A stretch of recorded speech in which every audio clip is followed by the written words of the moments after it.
famous bookstore, B'nai Brak, many months ago, and talks about Kiddush Hashem, which is basically sanctifying the name of Hashem by our actions. As we're Jewish, we've got to act differently. We're the chosen people, not better than anyone or superior, just chosen to represent Hashem in the world, and just got to act appropriately. And basically, just a couple of things for it, because there's got a great stories. I'm going to give a short story here. So what it actually says here about Kiddush Hashem. Sorry about this. I had the page 1 second ago and I lost it. Okay, so it says we can make a difference, like you say, like Dr. Hockman, example from yesterday. He's well liked by his colleagues, and they probably think this is an amazing religious Jew here. So anyway, so just a few things. It says I need to be respectful and sensitive to other people. I need to be honest in my monetary and business dealings. And I need to make a constant effort to avoid a chilul Hashem, which is not acting appropriately and giving Hashem a bad name. And Jews, it's a Jew. Why is he behaving like that? He should act a certain way. Okay. I don't want to go into too much detail because I'm trying to keep it short, but I've got an amazing story here. This story you may have heard, but if you haven't, forgive me. But anyway, so it's a story about a chap by the name of Rav Yechiel hold on a sec. Yehuda Rechnitz, he's a business entrepreneur from the States who was on a connecting flight from Ireland to the States at Shannon Airport, which is in Dublin. And at the airport were some US soldiers who were returning from, I think, the tour of duty in Iraq. They were returning back to the States. And he overheard them saying, the food we have is terrible here. And this is from Oak, by the way, just to interject there, from Oak. And they were complaining about the awful food that they had. And there were a couple of hundred of them. I think it says about 400 of them. The soldiers returning back to their families after their tour of duty. And he had a brainwave, and he spoke to the commanding officer, the commander, and he said, take my credit card and give everyone a $50 coupon, $50 allowance to go buy whatever they want. McDonald's, most of them weren't Jewish. So they said, fantastic. And so as he gave them the money, he said, you guys, it's amazing. I have such gratitude for you protecting us. And afterwards, there was a Jewish soldier who was actually also returning. He said, thanks very much for what you've done. Now I can put my tefillin on without being embarrassed. And these people have you've given them such an amazing impression of religious Jews and Jews in general. Okay, if one places a CAD in the public domain and another person comes along and stumbles over it and breaks it, he, the pedestrian, is not liable to pay for it. And if he, the pedestrian, was damaged by it, the owner of the chavis is liable to compensate him for his damage. Good. Very well done. Yeah. All right. So what we're talking about here is the first issue is that the Gemara actually picks up an inconsistency. So you've got hakad, which if he places a kad in the public domain. So we're talking about that. So firstly, we've got to find out what is a kad, and then it switches midstream and then talks about the owner of a chavit. So we're saying, how do you start off by speaking about a kad and then end up speaking about a chavis? Why don't you speak of the same utensil throughout? So what it is if you look at the word kad has in English 3 letters, K-A-D, okay? So you can think of it like the English word meaning jug. The word jug has 3 letters. A jug or a pitcher, a pitcher of wine, a jug of wine. So I like to remember the word jug and kad because they both got 3 letters. Just a tip here. A chavis means a barrel. So it's easier to think of the word chavis as a barrel because chavis has got more letters than the word jug. Does that make sense, guys? So whenever you think of the word chavis, think of the longer word meaning the barrel. And whenever you think of the word kad, think of the word jug. So what we want to know here is why are you talking about a a different unit of measurement here. Why are we talking about a unit of measurement? Because a utensil or a container that holds liquid, if it looks different, the functionality is slightly different. A barrel is not so easy to carry compared to a jug or a pitcher, because what does a pitcher or jug have, guys? Guys, what does it have? Water. Handles. Water. Handles. It's got handles. Handles. Pouring it over.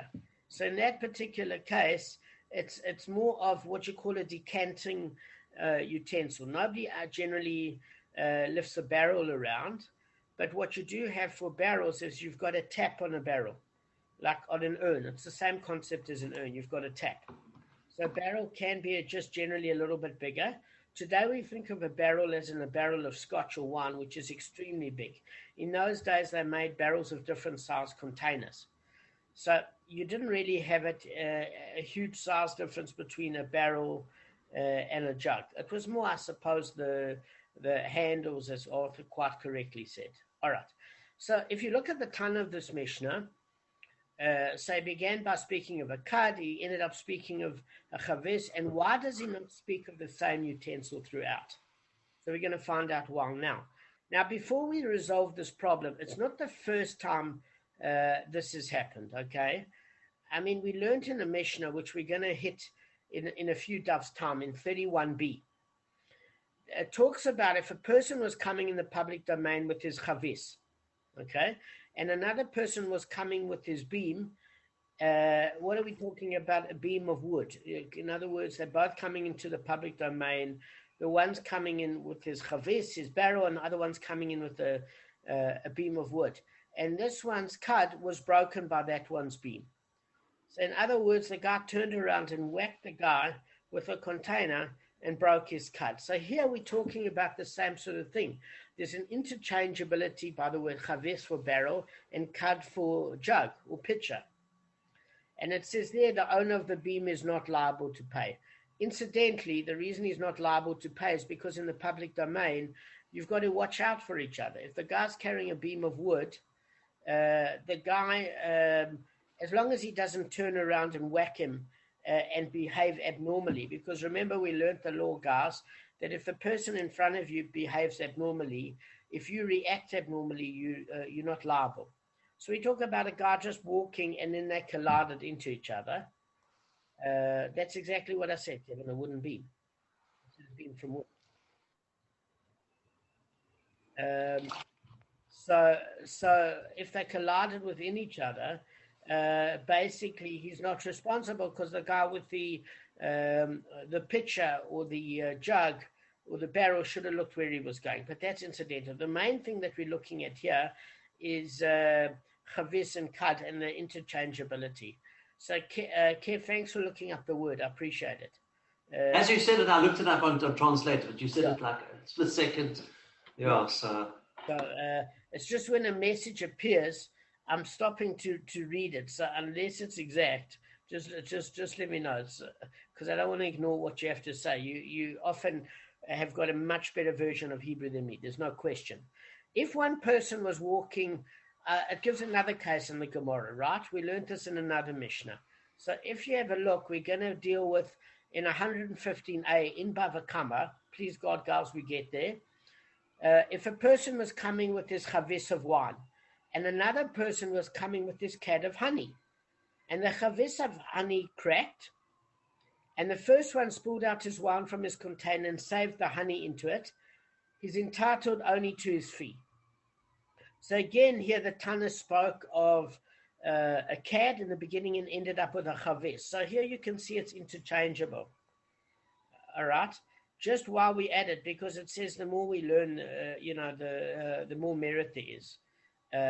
So according to Rashi, honey is much more expensive than wine. Why? Because the amount of effort that it gets to get bees together and to siphon the honey and not get stung, etc. So because it's got a higher value, what the guy did is he noticed that the other guy was walking with a barrel of honey, and then he emptied off his pitcher of wine and he threw it on the ground and tried to save the guy's honey by pouring it in his container that was functional, right? So he can't demand then the value of his wine from the owner of the honey. Generally, why is he saving the honey? Because the honey is worth more than wine in most cases. But here, it could turn around where the guy says, listen, it was a 25-year-old Scotch, or it was Chivas Regal, that's worth more than your wine, or it was a very expensive wine.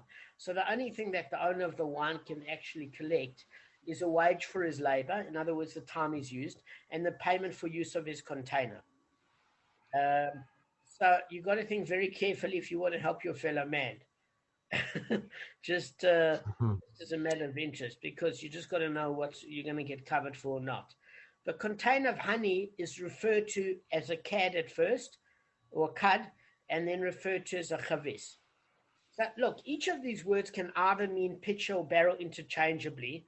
So the Tana is obviously using these words between these different cases. So the one thing that you've got to bear in mind is that the Tana's purpose here wasn't about using 3 examples to teach you that the words are interchangeable. This is something that you've got to bear in mind, Gavin. They don't teach the same principle 3 times. What they're actually doing is, because it's interchangeable, you can use it in these different cases. It's not that it's trying to teach a principle. It's the very fact of the interchangeability that you can interchange the terms. Does that make sense?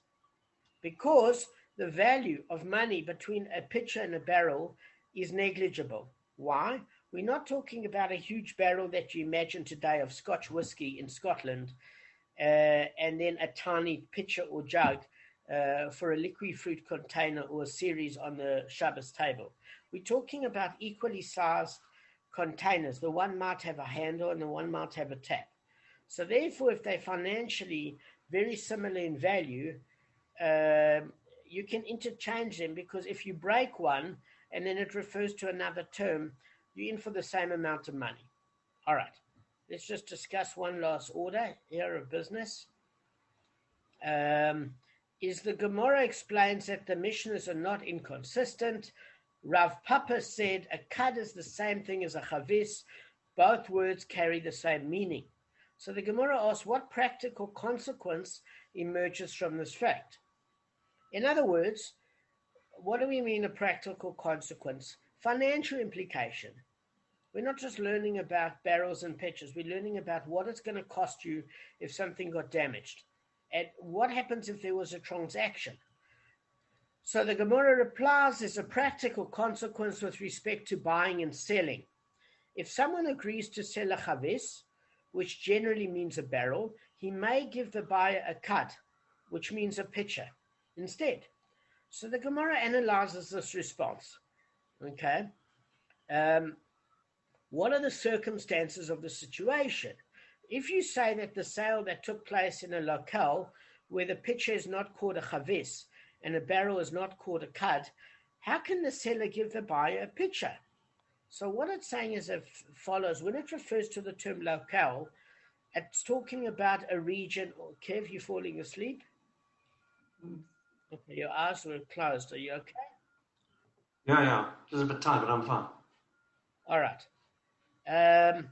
So what we're saying here is that you're talking about a region where they've got very specific words. So, for example, you'd have, like in certain areas, maybe there's a preference to use a jug, or a different area, it might be a pitcher to use a barrel. Let me give you a perfect example.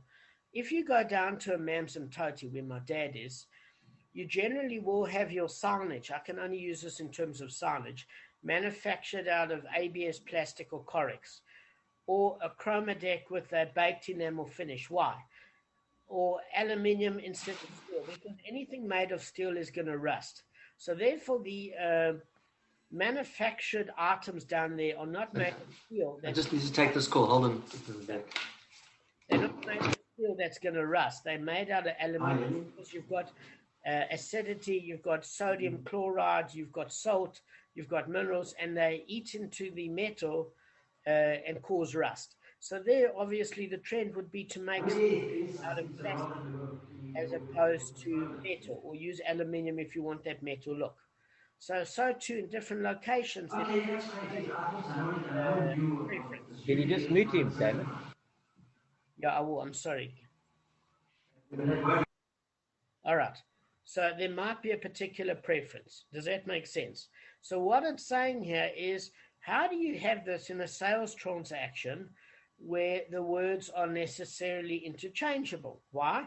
Because you might have a region where a pitcher is not referred to in a general term as a chavis, meaning a barrel, and a barrel is not referred to as a kad, which means a jug. How can the seller give the buyer a pitcher? Okay. So we're saying maybe in certain regions, they've got a very specific term, and you're actually contravening the sale by giving something different. Kev, unmute yourself. Sorry, just could it maybe, does it matter? Is it as long as you have they have the right volume or quantity in the card or the chavet? Maybe it doesn't matter as long as they have they have the correct volume. So quantity. That's what we're going to see now, is how that unfolds. Is that, does a particular matter or not? So we say, what happens if you have a region that each one has a particular preference, that it uses a particular word and they're not interchangeable? It's known specifically with that colloquial language. How can you what do you call it, misrepresent the item when you're selling? Okay, so where most of the people call a pitcher kad and a barrel chavis, but also maybe you might have a different region, it says, who call a barrel a kad and a pitcher chavis. So what it's saying is you've got two different regions here. One region, they call a barrel a chavis and a jug or a pitcher a kad. And in another region, they might call a barrel a kad and a jug or a pitcher chavis. So if they've got specific terms, how can you use it interchangeably when that locale has a tradition of what the word means? You might have thought to say, it says in such a case, that we follow the majority definition. In other words, what's the majority definition? Going across the board is that a chavis means a barrel and not a pitcher. So we're saying, what happens in monetary terms of halacha? You're actually talking here about a case where that region uses the wrong term, but there's a general consensus in terms of what that word means on a national basis. So let's think of South Africa. In South Africa, they might have a general term, but in maybe a Cape Colour township, they might have a slang that means something different to what we use as language. So what would be safer from a legal monetary perspective is that you use a term that the greater population use, because the majority term that's well known should be the transactionary term. Okay? So we're on 27b1. So Rav Papa therefore informs us that we do not follow the majority in matters involving money. Hence, although most of the people in that locale use the word chavis for a barrel, this definition is not legally binding on all people there. Okay. So we're learning a particular halachic principle, is that in halacha, what happens in most cases, Kevin, as you will know, is that the majority, the halachic majority is found. Let me just turn off my phone. The majority of opinion. In other words, if there's a halacha with regards to Shabbos in the Gemara, or even the death penalty that we learned that you have a dissenting opinion, the majority works in halacha. It's different in a monetary case. It's not necessarily the majority. What's the proof? Well, Rav Papa's using one of the proofs here, is that when the majority of people use chavis as a barrel and kad as a pitcher, if a guy sold you a chavis and he delivers a pitcher, the transaction stands. This is like a pinball machine. All right. So what does this mean? By the way, Tosfot is the one who brings that the majority doesn't suffice as a basis for exacting halacha in this case. So what does he use? He said, if there's a disputed property, right? the majority doesn't suffice as a basis for exacting property from him.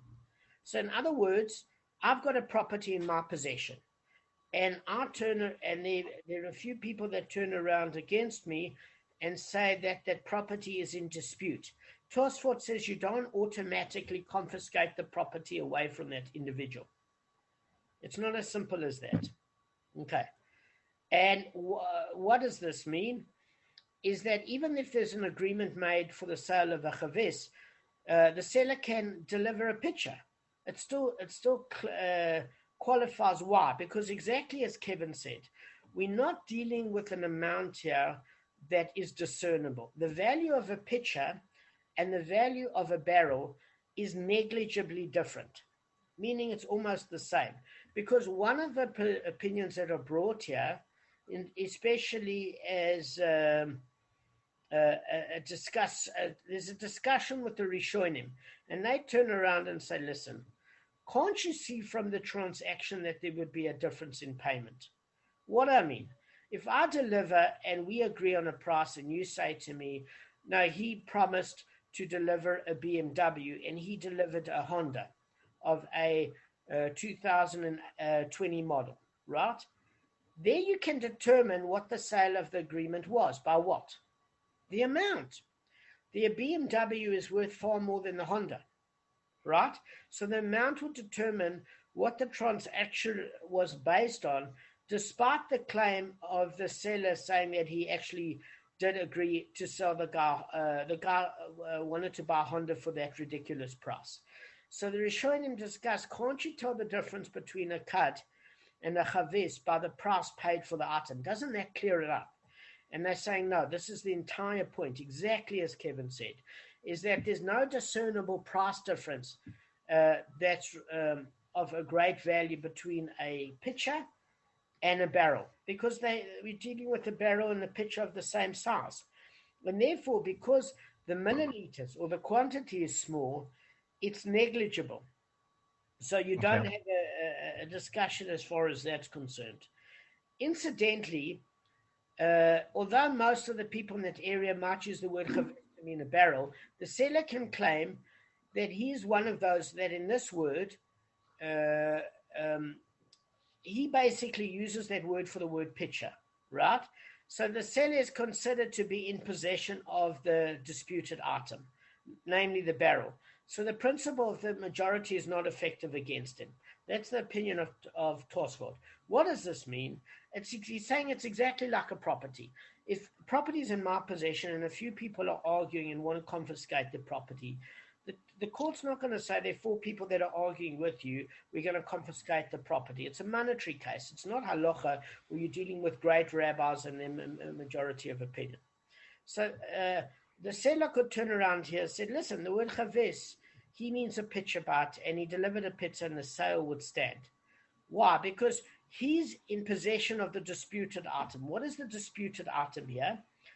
It's talking about the term used. He's disputing the term that's used. So in that case, he's in control. However, if he wasn't paid yet, the buyer can actually determine the point of the sale and not follow the majority. Why? Because they say, as the phrase goes, possession is 9/10 of the law. What does it mean possession is 9/10 of the law? If I've got the money and I'm having a dispute with you, I don't care who says what. I don't have to pay you. How are they going to force me to do it? So we're only in a position the buyer loses his leverage once he pays the money and the wrong item gets delivered. So one piece of advice that you can derive from this from Rav Papa is that who's ever in possession of the money is now dictating the terms. If the seller is in possession of the money and he says, listen, it's a chavis, I'm in pitcher, you got a pitcher, and the guy says, no, the general term is a barrel, and the seller's got the money, there's no halachic power to take the money away from him because there's such a negligible price difference, and the words are generally used interchangeably, even if not in that region. Okay, but if the buyer still has the money, who dictates? The buyer, because he doesn't have to pay for that item. Therefore, the majority can't extract that property from, as Tosfot says, because he's in possession of the money. Does that make sense? Yeah. Okay. So I just wanted to discuss with you what that word actually means. Now, we have stuck, we on 28 minutes. I think we're going to end off on that particular concept. I hope it was clear for you. And Rav Papa was one of the wealthiest men at that time. Rav Papa also gave one more great piece of advice. He said, always get paid first. I learned this from Kiva. No, he did. He gave business advice. Believe me, as one of the wealthiest guys, he said, before you deliver a product or service, always get a deposit or get paid first, because otherwise you lose leverage. If you want to take business advice, take it from Rav Papa. Wealthy guy, had amazing business advice and was the leader of the generation. So on that note, I wanted to thank you guys for the share. I kept it to under 30 minutes. And But before you finish, Damon, can I just ask you something? Yeah. So they're trying to establish, because of the negligible difference between the value of a chavis and a kad, it's going to be, they're going to talk about damages in terms of, you said delivering a product. Is this what it's coming to eventually? No. That's a good question. This was a side note. See, what happens with the discussion in the Mishnah is we learn different principles from different sources, and it all comes together like a jigsaw puzzle. I think this is one of the things that might frustrate people that are learning Gemara, is that it doesn't follow a delineated format. It follows a conceptual, organic process.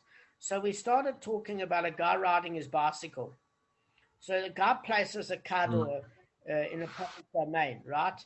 And the guy's on his bicycle and crashes into it and smashes it.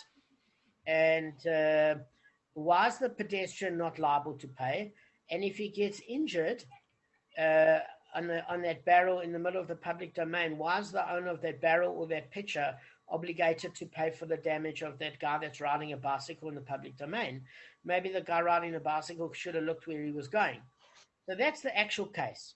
What we're doing now is we're discussing a side note. Why is it interchanging the word kad for chavis or chavit? So that's the side note. And we've learned a few good principles from here. First principle we learned, always get the money first or get a deposit. Second thing is let the buyer beware. Is that if you're going to pay money, be very careful paying over money because you lose leverage, especially if the word is questionable, where there's not a huge financial difference between the two items. In other words, it's a negligible cost, but you're not getting what you want. Okay? And that the word is exchangeable. It's very, very important that when you write out contracts, that you say chavis, picture, this is what I want it to look like. Be very scrupulous when you write down a contract with somebody, that you've got with what to legally bound them if they get clever and pull shenanigans. Okay? So we're learning important business principles here.